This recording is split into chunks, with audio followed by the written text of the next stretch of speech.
Good morning to you, Professor Anthony Glees.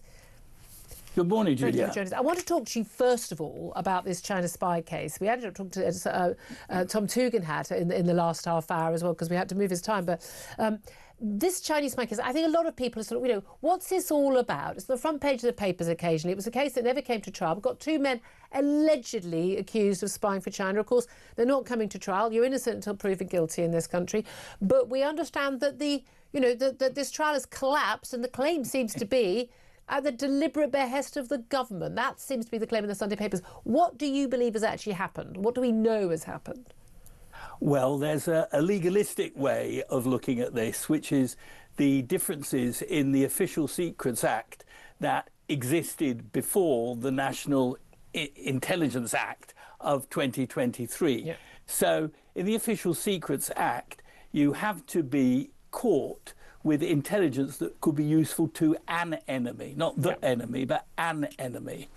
And if this were to happen today, that distinction wouldn't arise, because there is a discrete offence of having information which you pass to a foreign intelligence agency. Yeah. So if you're spying for, let's say, China, you will be in contact with Chinese intelligence, and therefore you are working for a foreign intelligence agency. I mean, frankly, I don't want someone passing intelligence they're not supposed to pass to France. I mean, they scheme obvious. But the specifics of that law, and these two men who were allegedly accused of this crime were charged with a crime which it had to be an enemy state. And we understand from talking to Tom Tugendhat and reading the reports that the government basically came forward and said that this case no longer meets the evidence threshold, but suggesting that at one point it did, and now it doesn't. I think that's a load of old cobblers. Oh, yeah. And we should never forget that when we're dealing with spooks and spookery, we're dealing with a wilderness of mirrors. Right. We're in the territory of "in my father's house there are many mansions." So my take on this is, yes, there is reluctance in government to call China an enemy. Goodness knows why. I mean, everything that China has done in recent years, we think of the £500,000 they gave to Barry Gardiner, the Labour MP. We think of this was the Christine Lee affair. Now, she wasn't convicted of being a spy, but that showed clear Chinese interference. And the former head, the current head of MI6 and the current head of MI5 have both warned that China represents a real and present danger to the security of this country. I mean, it's a bit of a giveaway, isn't it? And we know, they're making hostile noises about, of course, about Taiwan, also helping Russia in their war effort in Ukraine. Absolutely so.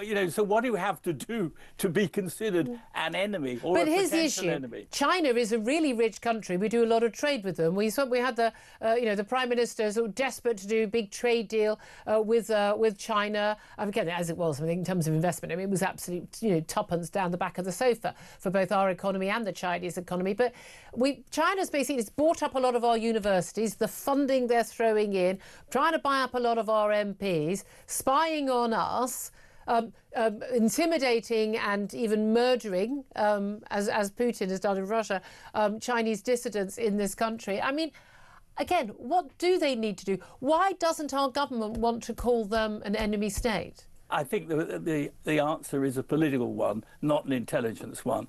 I think our spooks are making us aware that China is a real threat to us here in the UK, both domestically and on the international front, but that economic growth and the drive for economic growth to fund our government's programme is so vital that we have to turn a blind eye to what the government would consider indiscretions on the part of Chinese. And there's still some talk about this Chinese sort of super embassy being built right near the Tower of London. Well, that's a disgrace on the routes over cables which go to the city. I mean, everyone who's got half a brain has said this is an absolute madness, and yet the government has sort of called in the planning decision to go, oh, maybe we will, maybe we won't. And there's reports at the weekend that the Chinese had basically cut off the water and electricity to Britain's embassy in Beijing. It would be the largest embassy in China anywhere